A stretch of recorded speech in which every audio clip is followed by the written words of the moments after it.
The story I wanted to tell was a story of the 5 bloodiest hours of the American Civil War.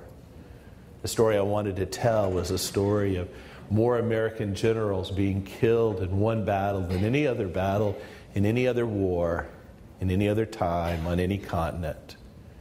But more importantly, the story I wanted to tell was of personal transformation.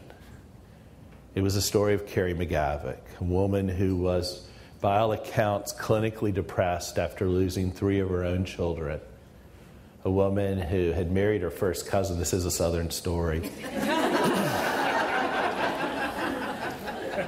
But a woman who struggled and struggled powerfully just to cope with a day-to-day, that one day woke up and found her entire world completely turned upside down.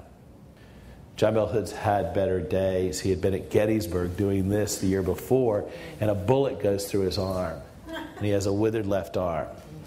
He's at Chickamauga a few months before, and a bullet goes so high that they've removed his right leg, and now he has this cork leg, and when he rides a horse it sticks out like this, and he's starting to look like a Monty Python character. But you see, he'll have his day. He will prove who he is. He will be vindicated. And he will win the war for the South. Those are all his claims. Problem is, he can't actually ever reach Schofield. And finally, just south of Franklin, Tennessee, in a little town called Spring Hill, he cuts him off. And he goes to bed that night knowing that tomorrow he would have his battle. In a war filled with miraculous and really magical events, I believe the most magical happens. Schofield has heard Hood's plan. Hood's calling for press conferences every inch of the way. He knows it's a good plan. And basically what he decides to do is to walk his 20,000 troops through the Confederate lines. They were like ants.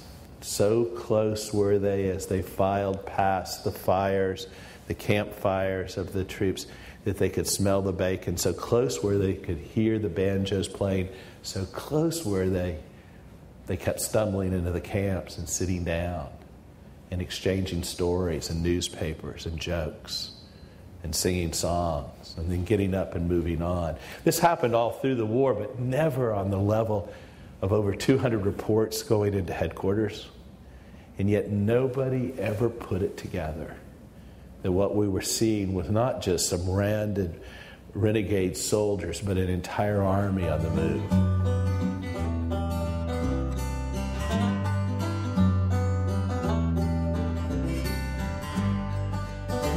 For Carrie McGavick, who lived on the edge of town with her husband and surviving 2 children, the whole world would change forever. Early in the morning, a Confederate general shows up and tells her that the house will become a hospital for what will have to be a staggering battle. And like any other wife, she begins to try to protect her house, putting things aside with no idea what it could possibly mean. The battle starts at about 4 o'clock. It'll be the last medieval battle fought in the Western world. It'll have 2 orchestras playing. At one point, they'll play across and against each other. The charges into open field. The first of the boys are hit. Almost immediately, they're being brought in. They're put in the beds and on the sofas. And when they're filled, they're put on the floors until the house, we're told, could hold no more. And they were taken out to the outbuildings and the barns. And then eventually, they were out on the lawns and in the fields around the house. And it didn't cease, and it didn't stop. The next morning, when the rest of the 2,500 living people in Franklin, black and white, men, women, and children, including the babies born that night, were crawling out of the cellars of Franklin to see what had happened, they got to see what Carrie and John McGavick had seen throughout that night. 9,200 casualties. Not just dead and dying boys, dead and dying horses, dead and dying cows. Every house had a cow. Dead and dying dogs. Everywhere around you was nothing but death. It was a staggering event. 2,500 living people, 9,200 boys dead or dying. And they had to say to themselves, how will this world ever be as it was again? And it was never to be as it was again. The story of Carrie McGavick is a story of how people can be personally transformed in all sorts of circumstances. We have lived through a huge recession, and on the front end of it, we heard people talk as if we were at the end of time. We have suffered so little compared to what people like Carrie McGavick and the people of Franklin and the people of every place in the world that have ever suffered war and death. We have suffered so little. And the issue is, who will we be when it's over? How will we be transformed? Who will we become, worse or better for it? The story of Carrie McGavick isn't unlike the story of women throughout the South and in Pennsylvania in those years, black and white. Men go to war. Women are left to pick up the pieces. What makes her story unique, and unique from all the ages of all warfare, is what happened 2 years later when she and her husband went back to that battlefield and they dug up the remaining 1,500 boys that were buried there. And they brought them to the backyard, and she reburied them, creating the largest private military cemetery in America. And then she simply remembered them for the rest of her life. That's the power of her story. When she died in 1905, she had 17 national obituaries. When Oscar Wilde was coming to America and his kind of infamous trip he made, he said, I have to go to sunny Tennessee and visit the widow McGavick, that ancient priestess carrying over the temple of the dead boys. That was her strength. A few years ago, Dolly Parton was using my cabin where I live for her Little Sparrow album art. And we had a break, and I said, have you ever been to Carnton? And she has a house in Williamson County near Carnton. And she said, I've never been there. And so against her handler's protests, she jumped in my Ford 150 pickup, and we went out to Carnton, and I walked her through that cemetery, and I told her the story of this woman. And we got to the house, and we went into the house, and we were standing in front of that portrait of Carrie. And I said, Dolly, you're the only person in Williamson County that's going to have more obituaries when you died than Carrie did. And Dolly is probably one of the smartest people I've ever known.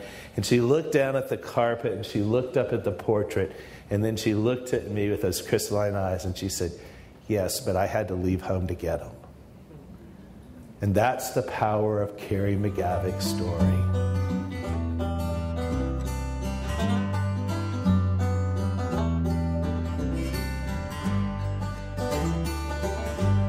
But storytellers keep history alive. That's part of your jobs, keeping history alive. And the truth is that the Battle of Franklin was very important, but in a bigger sense, the truth is the power and importance of the American Civil War. And let me be clear on this. I am not a neo-Confederate in any way. I'm proud not to be one. The Civil War is not important if your family fought simply for the South. The Civil War is not important simply because your family fought for the North. The Civil War is not exclusively important even if your family was freed from enslavement. The truth is that if you came over from Nicaragua last year and you're throwing your lot with this nation, the American Civil War is of paramount importance, because every good and important and great hope that we have is somehow tied to the American Civil War. It can no longer be somehow the precious jewel of people who simply want to live in the past. It is about who we will be in the future. Recently, someone asked me, and if you said that and someone said that they disagreed, what would your response be? And I said, I would ask them, do you speak out of ignorance or prejudice? It's like gravity. Every important and great thing that we possibly can be as a people, as a nation, every good hope we have is somehow tied to the American Civil War. There were a lot of platitudes 77 years before that became realities with the death of 620,000 Americans, black and white.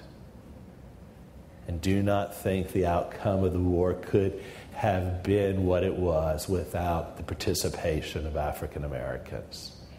They were 10% of the casualties. They made this country what it is, along with all the rest of the people.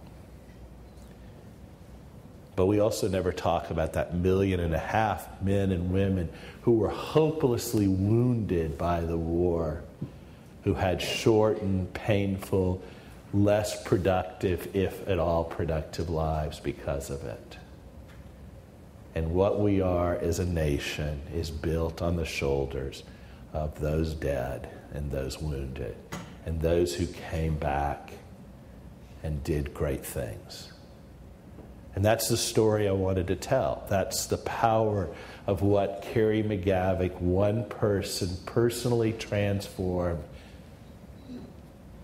can do. As we enter into the sesquicentennial, it has to be more than ever before about America. It has to be about something very, very important, about us really being that unique nation that we've been called to be.